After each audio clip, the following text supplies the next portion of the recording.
The passing of my mother was probably the biggest turning point in my life. I was probably too close to my mom. You know that word we use in psych called enmeshment? We were probably way too close. I took her to every doctor's appointment, radiation, and I took care of her until the very end when she started to lose her mind and didn't recognize me. She'd scream out for me. And so I didn't handle her death well at all. I completely went off the rails. I began to drink a lot.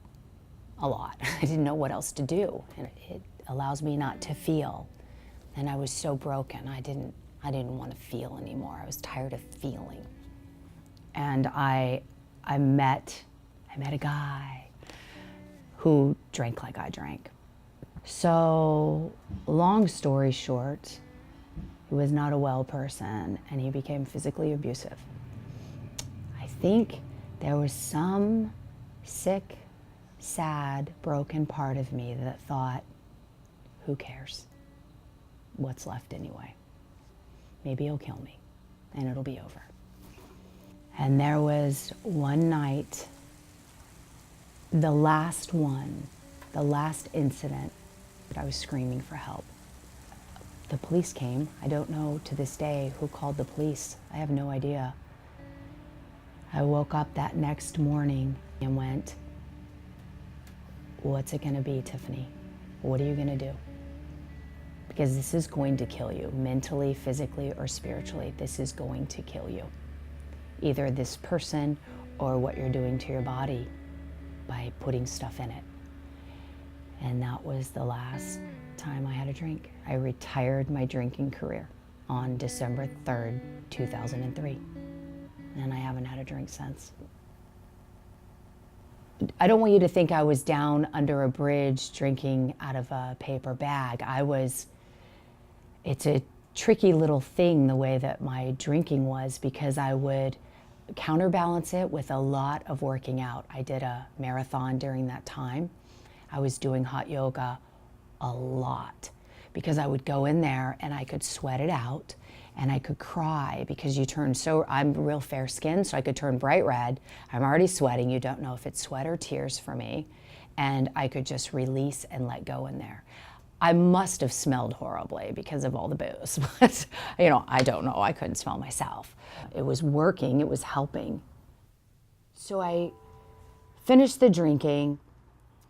So I thought, well, all right, go get certified for teaching. So I did. I went through teacher training and got my 200 hours, and I started teaching. I was packing out the room, and I was having a ball, just a blast. So I called my brother, and I said, what do you think about going into business together and opening up a yoga studio? And he said, let's give it a go. Let's do it. I believe in you. And so that's how we did it. Is he said, I'll help, and I think you can do it, Tiff. That was the beginning. And that was 5 years ago.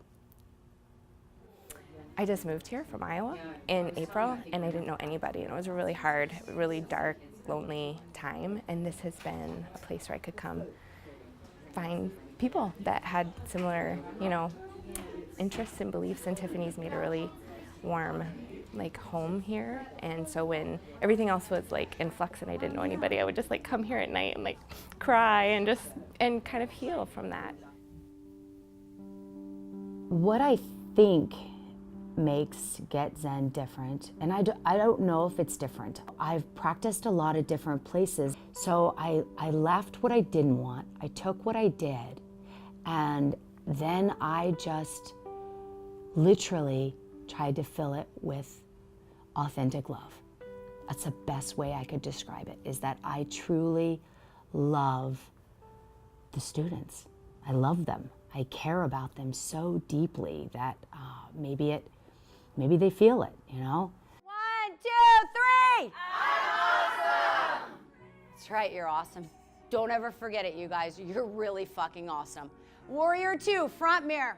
I have this background that I have, you know, having a master's degree in psychology and being in this type of healing business. You get a lot of people that are coming in that are searching, seeking, growing towards that next level or vibration or, you know, enlightenment, whatever you want to call it, that they're yearning for. So they're automatically coming in here looking for something higher. I am not the kind of person that would do yoga. Okay, I am not that core demographic. And one of the things I did was I met Tiffany and I said, "Do you think I can do this?" And she said, "Yes." And I had to learn to remove my ego from a lot, which for somebody my age is not necessarily easy to do. I don't know if she would be proud, or I think she'd be proud. I know she'd be proud. My mom loved me a lot. But I think she'd be a little tripped out. I don't know, maybe she would have gotten on the train of wellness. I don't know. You know, there are some people in this life that will move towards that higher vibration, and there are other people that won't in this lifetime. I don't know. All I know is I found it after she was gone, not while she was here. So in some respects, she set me free. As crazy and as painful as that sounds. Life is so beautiful. Release down, final Shavasana. I wish nothing but joy and goodness in all your lives. The divine light in me honors, acknowledges, and bows to the divine light that is within all of us. And when we're together, we're one, and we are not separate.